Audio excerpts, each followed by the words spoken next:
Hey everybody, this is Lib Laura 5. I'm sitting outside my local branch library in my car because I'm running a few errands before I head off early tomorrow morning to Anaheim for ALA. So I'm here at my library because I'm going to return a few books so I don't accrue library fines while I'm away. There are a few that I can't renew, so I wanted to make sure to drop those off. And so I have the 1957 Caldecott books here in my car. So I'm just going to quickly tell you what I liked about these 6 books. There's 5 honor books and then the winner. First we have Mr. Penny's Racehorse. And this one was a little bit of a step back in time, more like the 40s books as far as very text heavy. I really did like the animal characters. They're kind of quirky characters, and the horse ends up in this great race at the end. I love his face there.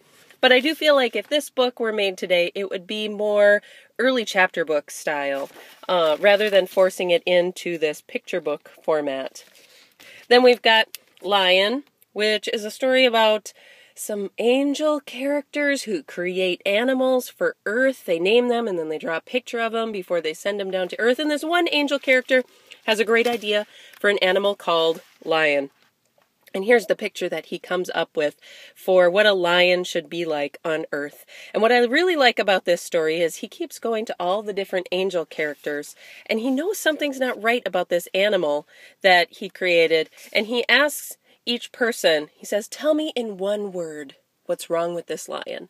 And they say something like color or legs and something else there. We've got color, legs, and he keeps changing haircut. He keeps changing one thing until they all say nothing, nothing, nothing.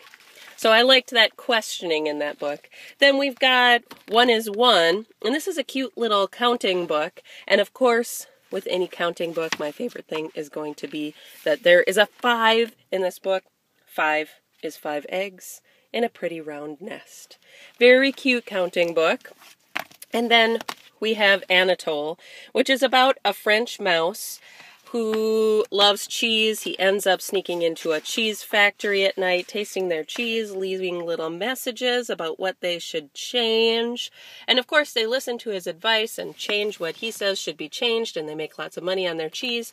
They don't know who Anatole is, but they end up leaving him a thank you note saying that he is welcome anytime in their factory. And I couldn't help but think of Ratatouille and a connection to that Disney movie Ratatouille. I don't know if there's a connection, but it seems like there should be a connection to that.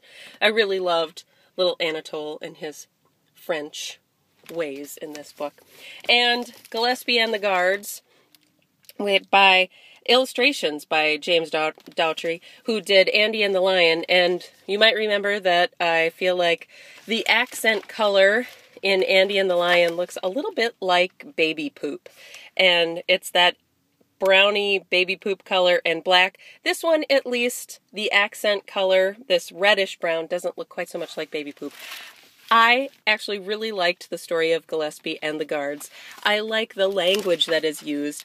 And it's supposed to be true in the story, but the hyperbole of the 3 guards, they're supposed to have this extra super sight. And here's the oldest brother who has the most powerful eyes. The oldest brother had super extra powerful eyes. In the darkest part of night, he could cover his face with a heavy bandage and still read every page of a closed book that was in a locked room 3 blocks away. I think this would be a great book to use for examples of hyperbole and great language.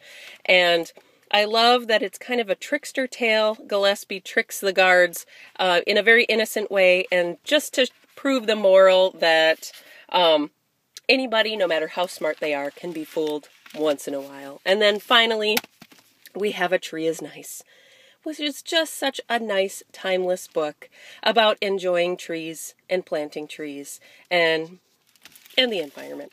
And I really love how this book ends. Of course, one of my favorite illustrations is the snow scene. I seem to really like snow scenes in illustrations, and I love how this book ends. A tree is nice to plant. You dig the biggest hole you can and put the little tree in. Then you pour in lots of water, and then the dirt. You hang the shovel back in the garage. Every day for years and years, you watch the little tree grow. You say to people, I planted that tree. They wish they had one, so they go home and plant a tree too. And I love that little illustration at the end.